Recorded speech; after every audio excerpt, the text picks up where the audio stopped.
Hello students, हमारे Nitin education centre में आप सभी का स्वागत है। स्टूडेंट्स, आज हम आपको सिखाने वाले हैं 5, 15, 25, 125 का गुणा करना किसी भी संख्या में। स्टूडेंट्स, नवोदय क्लास आज से प्रारंभ हो गई है, जो कि नंबर सिस्टम का पहला जो हमारा टाइप चलेगा वो टाइप होगा हमारा 5 का गुणा। सिखाएंगे किसी भी संख्या में कैसे करते हैं केवल 10 सेकेंड में। इसके बाद हम आपको सिखाएंगे 15 का गुणा किसी भी संख्या में करेंगे केवल 10 सेकेंड में। फिर 25 का, फिर 125 का। ठीक है, तो हमारा नाम नितिन कुमार है और ये आपका हेल्पलाइन नंबर है। जब कभी भी कोई समस्या हो आप इस नंबर पर कॉल कर सकते हैं और जो सवाल होगा, जो टाइप होगा, आपको इसी सवाल के माध्यम से बता दिया जाएगा। तो हम चलते हैं बिना देरी करते हुए सवाल की ओर। देखिए, सवाल जो पहला हमारा होगा वो टाइप 1 होगा। 5 का नियम गुणा करने के आधार पे है। ठीक है, गुणा करने के आधार पर 5 का नियम। फॉर्मूला क्या होता है याद रखना कि कभी भी 5 का गुणा करेंगे किसी भी संख्या में तो जो संख्या होती है, जो नंबर होता है, उसका सदैव आधा करते हैं और प्लस 0, ये इसका रूल होता है। ठीक है, कभी भी संख्या में हम गुणा करेंगे तो संख्या का आधा प्लस 0 करते हैं। इतने आपको बात याद रखनी है कि कभी भी 5 का गुणा किसी भी संख्या में करेंगे तो नंबर का हम क्या करेंगे, आधा करेंगे और 0 को क्या कर देंगे, हम जोड़ देंगे। इतनी बात आपको याद रखनी होगी। अब देखिए, चलते हैं सवाल की ओर। जैसे कि हमने पहला टाइप लिया, ये आपका एक सवाल है, छोटा सा सवाल लेंगे, केवल छोटा सा। जैसे कि ये सवाल लिया, एक सेकेंड, ये सवाल लिया और हमें 5 से मल्टीप्लाई। तो हमने आपको सूत्र क्या बताया कि कभी भी संख्या का आधा प्लस 0। यही तो हमने आपको सूत्र बताया कि इस सूत्र के आधार पर ही आपके सवाल सॉल्व होने वाले हैं। तो संख्या का आधा, तो 24 के आधे कितने होते हैं, 12 प्लस 0 जोड़ देंगे, यही इसका क्या हो जाएगा, उत्तर हो जाएगा। सिंपल तरीके से 5-5 सेकंडों में सवालों को क्या करेंगे, सॉल्व करेंगे। ठीक है, देखिए, ये तो हमारा सवाल टाइप 1 हो गया। अब जैसे कि एक सवाल और लिखा जाता है, जैसे ये सवाल आपका हो गया,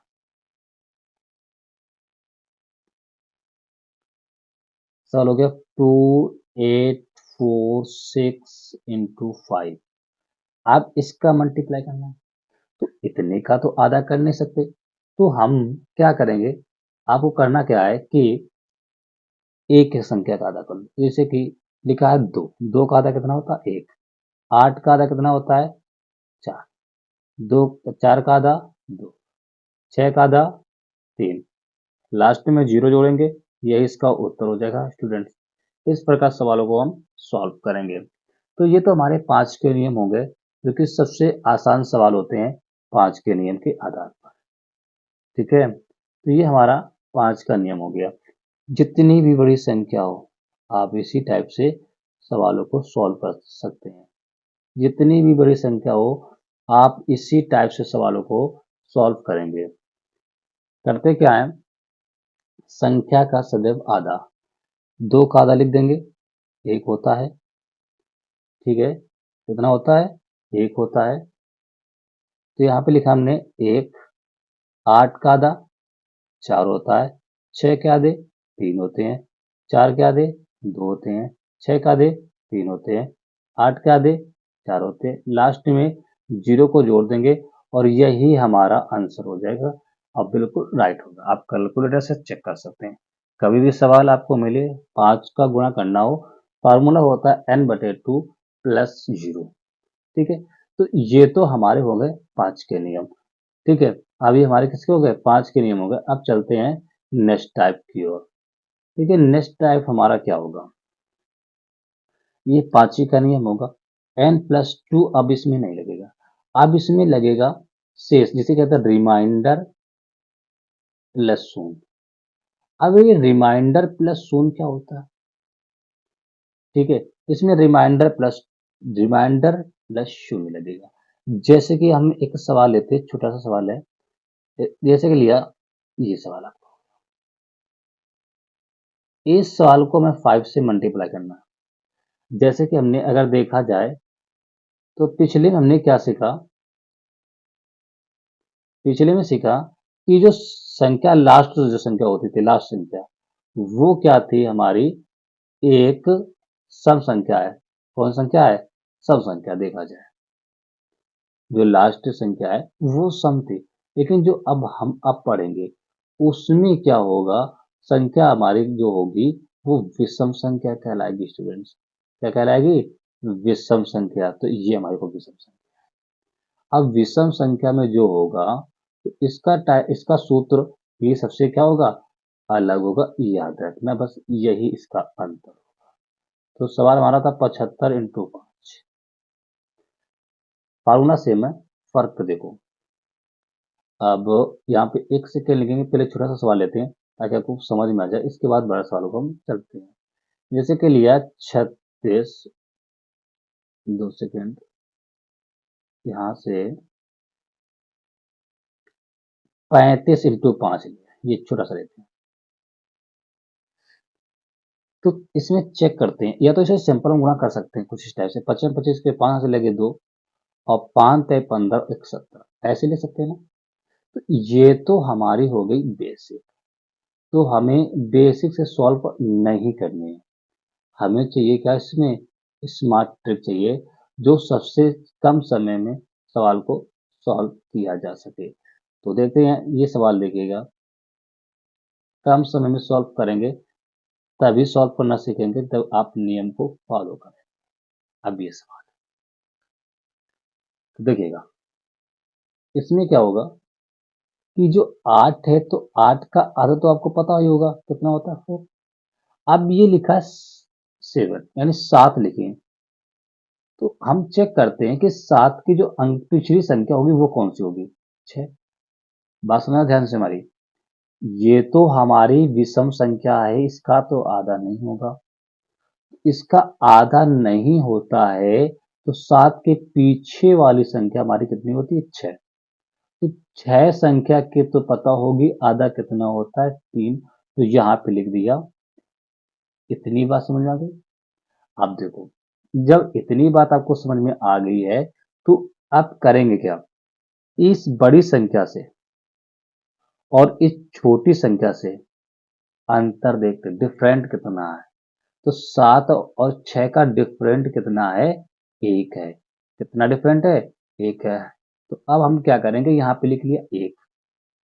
जब ये डिफरेंट हमारा 1 पड़ रहा है, ये डिफरेंट हमारा 1 है, और रिमाइंडर इसी को 1 लिखेंगे, रिमाइंडर होता है शेषफल। अगर हम 2 का भाग देते हैं 7, ध्यान सुनना, ध्यान में बात सुना, 2 का भाग 7 देते हैं तो 2 तिहाई 6, तो यहाँ रिमाइंडर 1 बचेगा। तो हमने तो ये तो 3 ऑलरेडी लिख ही लिए, तो ये जो आया है रिमाइंडर वही तो ये लिखा है, एक वही तो लिखा है ना। तो अब हम क्या करेंगे, जब इतनी तो आपको बात समझ में आ ही गई होगी, अगर रिमाइंडर ये लिखा है तो हमने आपको बताया था रिमाइंडर के साथ प्लस एक जीरो लगेगा, तो ये हमारा क्या हो गया, जीरो। अब इस 10 का आधा लिखेंगे, इस 10 का आधा कितना होता है, 5। तो अब हमारा आज जो आएगा वो आ जाएगा आपका यहाँ पर 5, ये इसका उत्तर राइट हो जाएगा। पहला सवाल था, समझाने में समय लगा, लेकिन अब आपको सवाल कैसे लगाओगे, अब आप बहुत जल्दी सवालों को सॉल्व करेंगे। तो सूत्र आपको पता ही होगा, सूत्र हमने बता ही दिया है, रिमाइंडर प्लस जीरो। ठीक है, अब देखो, जैसे कि सवाल लिखा आपने 8 4 6 2 1 × 5। अब ये सवाल लिखा है, तो इस सवाल को सॉल्व करना हमें ट्रिक से। तो हमने आपको क्या बताया था कि कभी भी इस टाइप का सवाल लेंगे तो 8 का आधा 4, 4 क्या दे 2, 6 क्या दे 3, 3 2 का आधा 1। अब बात आती है, हमने इतना तो कर लिया सर, अब इसके बाद जो बात हमारी है वो है कि सर ये तो एक कौन सी संख्या है, विषम संख्या है एक, अब ए के पीछे संख्या कौन आती है? 0 आती है। तो क्या यहाँ पे 0 नहीं बढ़ेगा?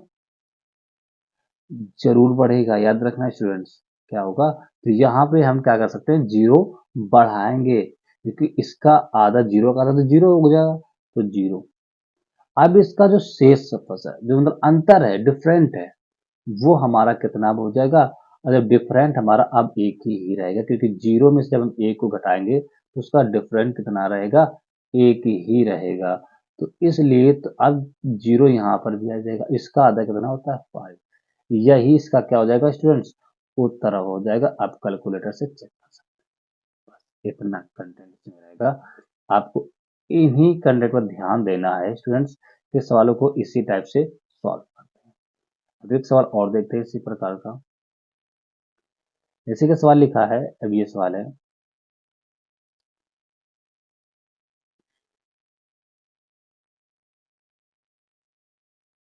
ये सवाल। अब इस सवाल को सॉल्व करना है, तो देखिए थोड़ा सा इसमें अंतर अलग सा होगा। क्या होगा जरा ध्यान से देखेंगे। 8 का आधा कितना होता है? 4। अब थोड़ा स्मार्ट ट्रिक से चलेंगे। अब ये लिखा है 5, ये तो एक विषम संख्या है। तो विषम संख्या के बगल में संख्या एक सम आती है, उसका आधा कितना होता है? अब 5 लिखा है, 5 की ये लिखा है ना, चलो लिखा है 5, तो 5 की अगली संख्या 4 होगी, तो 4 का आधा कितना होता है? 2। यहाँ पे 2 लिख दिया। इसका डिफरेंट कितना है? एक ही तो है डिफरेंट। तो जब डिफरेंट एक है, तो क्या यहाँ पर 6 के बगल में एक इस प्रकार से लिखा जाता है? अगर जब एक लिखा जाता है तो गौर से देखा जाए तो ये संख्या हमारी 16 दिख रही है, और 16 का आधा कितना होता है? 8। इतनी बात समझ में आ गई। अब देखिए इसके बाद क्या करते हैं, 4 का आधा 2, और 8 का आधा कितना होता है? 4, लास्ट में 0 जोड़ देंगे। क्यों जोड़ा? क्योंकि देखा जाए तो संख्या लास्ट हमारी कौन है? सम है।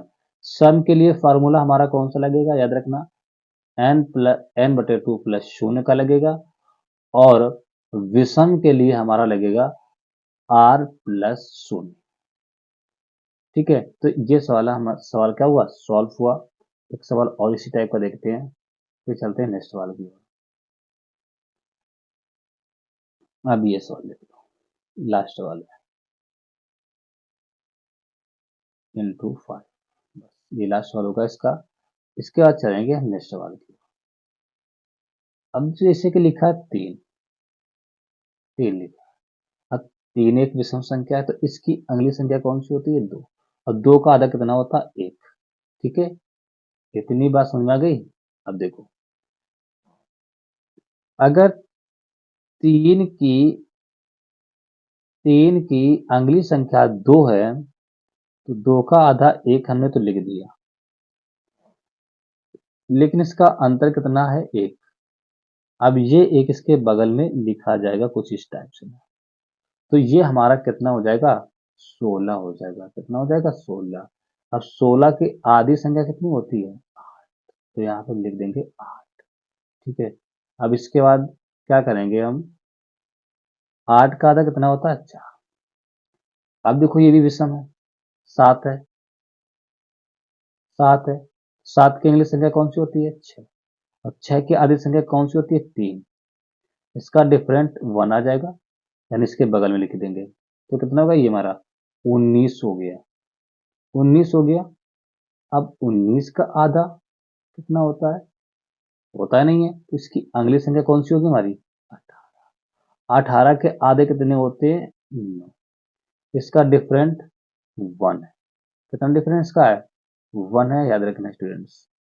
अगर इसका अंतर 1, लास्ट में विषम संख्या है, तो r मतलब 1 प्लस 0। अब इस 10 का आधा कितना होता है? 5।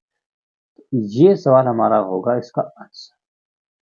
ठीक है स्टूडेंट्स, इसका क्या हो जाएगा? ये उत्तर हो जाएगा। यही बताना था। चलते हैं नेक्स्ट सवाल की ओर।